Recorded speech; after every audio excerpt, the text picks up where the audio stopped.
Hopefully this rifle looks familiar to you. Today we're taking a look at the Cz958. We're almost exactly a year on now from the RCMP reclassification of the Cz858. That was February 29th, 2014. And while we're still waiting on Bill C-42 to fix that, this is the next step. So this is still based off the SA-58 pattern rifle, which was Czechoslovakia's military rifle in, you guessed it, 1958. Czechoslovakia has designed this for Wolverine and essentially brought the rifle into the 21st century. I've been tinkering with this one for a few weeks now. It's a lot of fun to shoot. This is a production sample right here.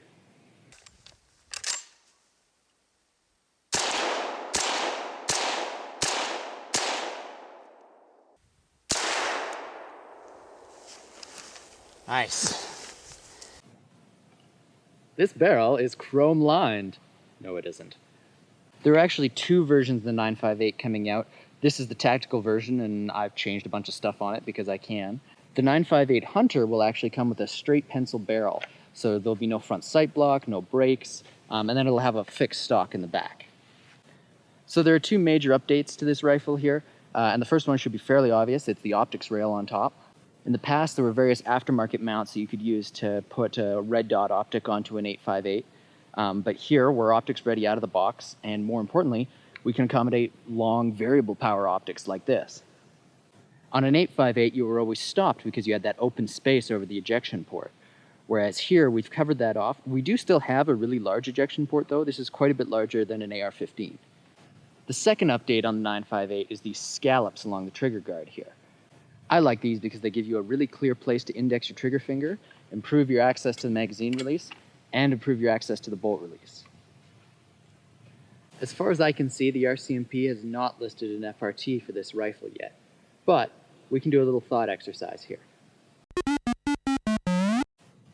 The RCMP's list of named prohibited firearms is still missing in action, but I can access the criminal code and look there, and I can see that there's no reference to an 858, a 958, or an SA-58 in the criminal code. I can determine for myself that this is a semi-auto rifle. Case in point.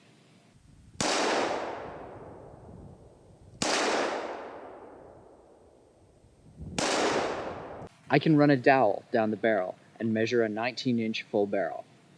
The hardest aspect, of course, is something like ease of conversion to fully automatic fire. Now, knowing only the most rudimentary basics of fully automatic firearms, I can understand that there needs to be an additional sear and an additional disconnector in the trigger pack to make something fire full auto. I can look here and see that it's been scalloped out and that there is no physical way to insert those parts.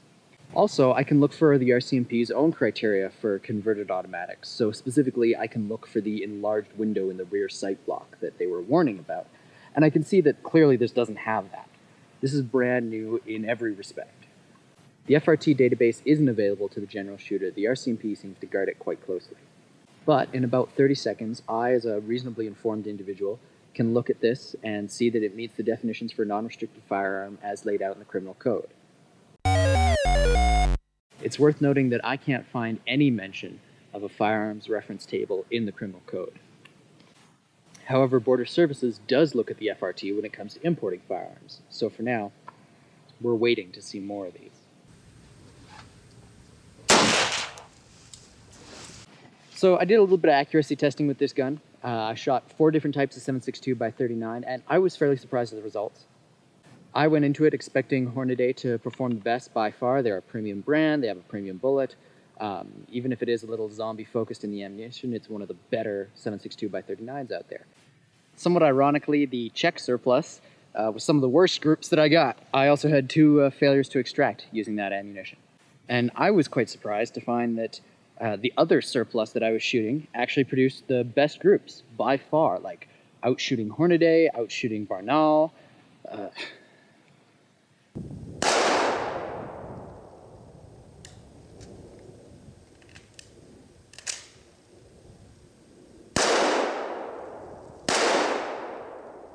Sharing with the SA-58 pattern rifles means that all your CZ858 and VZ58 components will still fit onto the new 958 rifles. So that's things like your stock, your grip, your magazines, your forends, your muzzle brakes, all of that is still compatible. One of the things that I hadn't expected going in is, of course, now our optics are very, very close to our charging handle. So you're not going to be doing any kind of slap chop on this. You're going to be reaching in, and I actually have to grab with my index and thumb and just pull back to rack the bolt.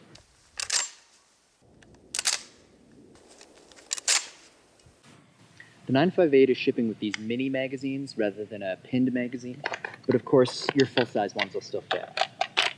When you start to get back into magnified optics, suddenly eye relief matters again, cheek weld matters again, I would definitely recommend swapping the factory folder for a quality stock like the Fab Defense. All your old brakes will still fit. This is still a 14x1 right-hand thread on the tactical model at least. I'd chosen the standard Czech brake because I like the 6 ports. It produces a lot of fire on short barrels, but on the longer barrels is a great compensator.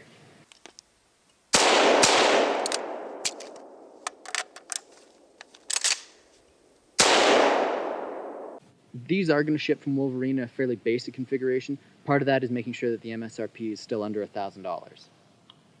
Personally, I can't wait for the 858 to be back where it belongs when C42 finally comes in, and for the RCMP to actually make a decision about this so we can start seeing lots of them in the country. I really want to see the 58 platform succeed and diversify.